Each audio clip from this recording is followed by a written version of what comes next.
Good morning! Welcome to my channel. Morning walk guys. Pala kami ngayon ni Mama. Ito yung daan. Lampas na kami sa amin. Yan, bukid tayo ngayon. Bukid. Lah, layo na ng nanay ko.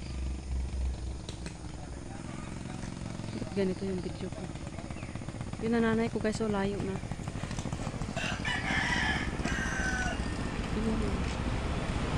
Ay! Naday kuan. Yung sasakyan na yun guys is papunta ng ng Tagbilaran. Mayroon din naman dumadaan dito. Nakikita ko mayroong tatlo. Mayroong aircon at may isa pang hindi aircon. Yan, may maraming mga estudyante sumakay. Ayaw ko sumakay ng ng aircon kasi sobrang lamig. Para akong nahihilo pag sumakay sa aircon guys, pag sasakyan. Lalong-lalo na pag maraming tao. Nakakahilo. 6 o'clock. Siya yung first trip na dumadaan dito ngayon. Mayroon mamaya pangalawa. May van din na dadaan dito sa kalye na ito. Ito ay Barrio Road. So, itong daan na to guys, ito yung kinakatakutan ko dati nung bata pa ako or mga elementary days kasi gubat bawat gilid guys. Gubat, as in gubat. Pag dito kami banda ay talagang tatakbo kami kasi nakakatakot ba sinasabing may wakwak.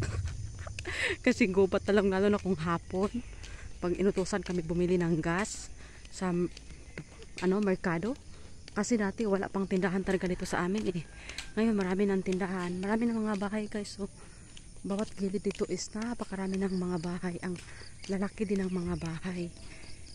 Talagang laki ang pagkakaiba sa noon at ngayon.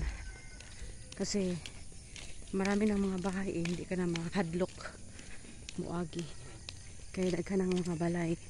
Tapos si Mama asigigling eh. Morning walk lang kami guys, kay exercise. Papunta kaming merkado magpalit mig isda. Isda lang kay mahal kay isda dito sa Bohol eh. Kakatakot yung presyo ng isda na dito. Sobrang mahal. Ito pala yung yung parang yan siya. Diyan nagpapaano sila. Nagpa-print. Diyan nagkukunik din yan sila ng wifi or internet. Ayan, ang laking bahay guys. So, teacher na yung may-ari niyan at saka foreigner. Dati ito ay lang to. Puro bayabasan, gubat. Pero ngayon marami ng mga bahay.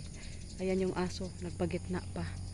Takot na takot ako pag sumakay sa motor tapos yung mga aso is nagpagitna. Yan ang kinatakutan ko. Kadalasan sa mga aso dito is nagpagitna pa talaga. Yan yung mama ko guys, so nakasombrero kahit maaga. Wala namang init. Nakasombrero. Mayroong langka guys, so ang daming bunga ng langka. Ayan o. Pwede sarap yan gata. Langka, daming bunga o. Napakadaming bunga ng langka. Mukha namang masarap gataan.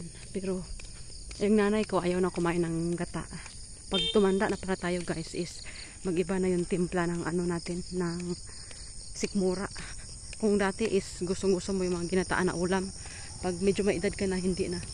Ganun yung mama at papa ko. Ayaw na nila ng mga ginataan na ulam.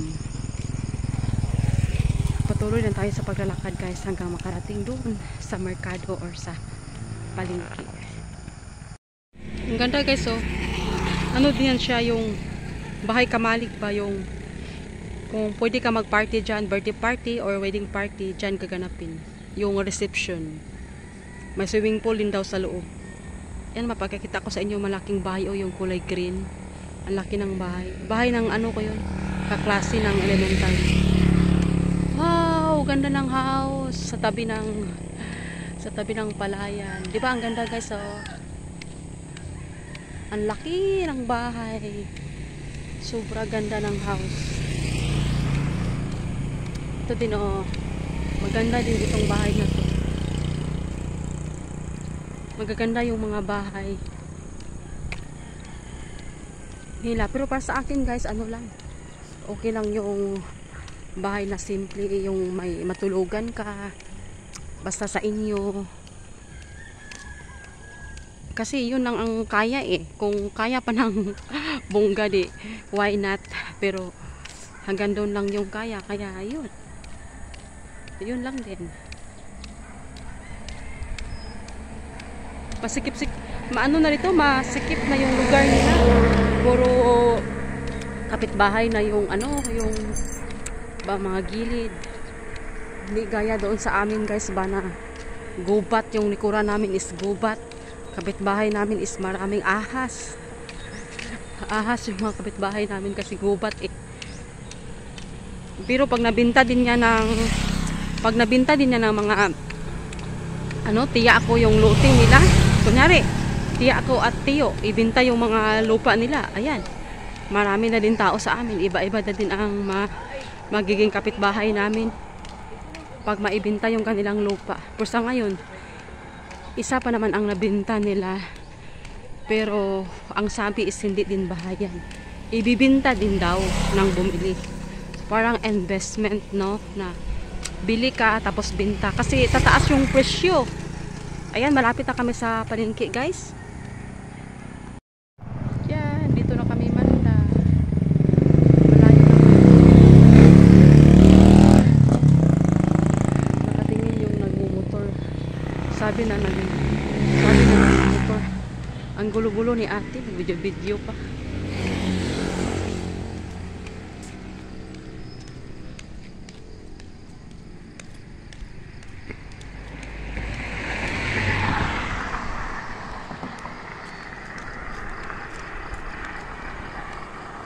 Dito na kami sa highway. Ito na yung highway dito guys. Mayroon pa sinabi silang Bora-Bora oh. Ito yung laging sinasabi na Bora-Bora. Bora-Bora. Yung parang ano din guys ba, parang bar. Rich to bar, ganyan. Bora-Bora.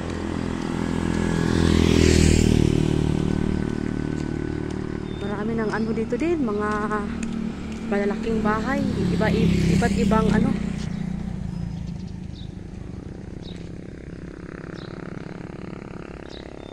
Doon sa likod. Ligo na naman tayo dito. Tabi tayo. Baka tayo'y maligsan. Ang lawak na ng kalsada oh, apat na lane. Siguro yung mga maliit na lane is ano, pang bike, pang motor, ganyan. Kaya medyo maliit. Ito, pang tao. Sa gitnaan talaga yung mga ano, malalaki sasakyan. Pero pag motor, pwede dito sa tabi naman. Ito yung ano guys oh, yung gasoline station na hino-hold guys dahil hindi complete yung papers. Ganon dito guys eh. Pag magpuntayo ka ng ano, mga ano ganyan, mga parang yung mga mapagkitaan. Ano bang tawag niyan? Pag magtayo ka ng ganyan tapos yung binibili mong lupa is walang matinong title or papilis, ay ano yan, no-hold dyan ng ano, gobyerno. Hindi siya maaring ipagpatuloy dahil yung kanyang papilis is ano, walang way klaro. Kaya ganun yung nangyari, hino-hold. Kaya kailangan kahit mag ano ka guys, kunyari bumili ka ng lote tapos magpakunik ka ng kuryente, hindi ka basta-basta makakunik kung wala kang ano, di ba nabili mo yung lote, walang matinong papilis. Kailangan talaga yung matinong papilis para mabigyan ka ng, para pwede ka nang magkunik ng kuryente kung mayroon ka may pakitang papilis. Ganyan. Ang nalago ng mga palay oh, diba nalago ng mga palay, lalaki ng ano dyan, mga bahay guys oh. ditong mga ano to guys, itong lugar na to. Yung may-ari niyan, bininta yung lupa nila. Milyon yung halaga ng lupa nila.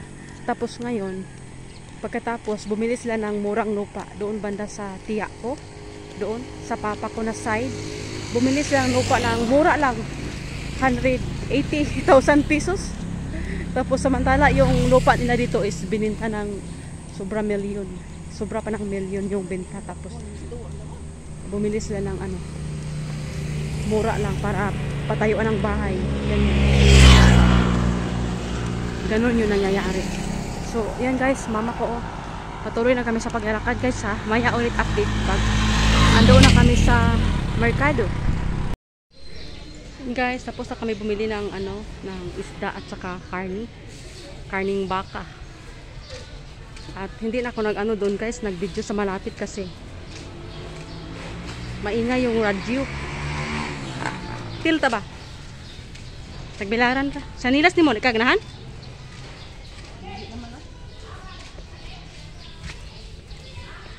Ito yung mga paninda dito. Araw-araw nagbubukas sila. Samantalang dati magbukas lang ito pag tuwing Lunes. Ngayon araw-araw na. Yung mga parang Manila na rin guys, oh. Matataas na mga Crocs. Yun, oh. Ang gaganda.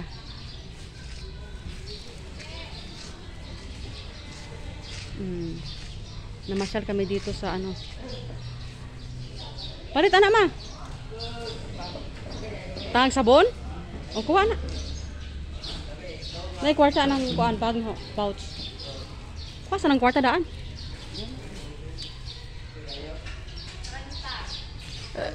Bumili siya guys ng laganan ng sabon. Kasi yung mga sabon niya is natutunaw lang. Kaya bumili siya ng lagyanan. Tara. Bili ka ng paan? Yan yung kinabi. Ito na yung mga pinamili ko guys. Sabon, shampoo, at iba pa ang aming binibili. Medyo malayo din yung palengke guys dito. Pag kunyari ako lang ang pupunta, back and forth is 40.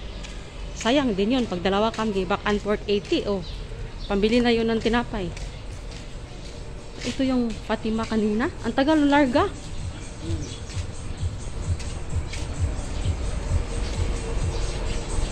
Labas na tayo guys. Dito na tayo sa labas. Mag-abang kami ng sasakyan. Ayan guys, oh, yung Muñez Enterprises. So dito nag-work yung papa ko. Muñez, apelyido ko yan. Ha? Papa. Matagaig 50 ma. 150 ba? Huwag may sinsiyo pa. Ilisan mo.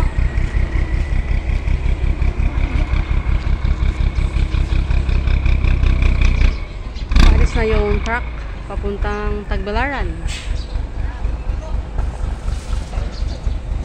Yan guys, mama ko guys may binili dyan sa tindahan.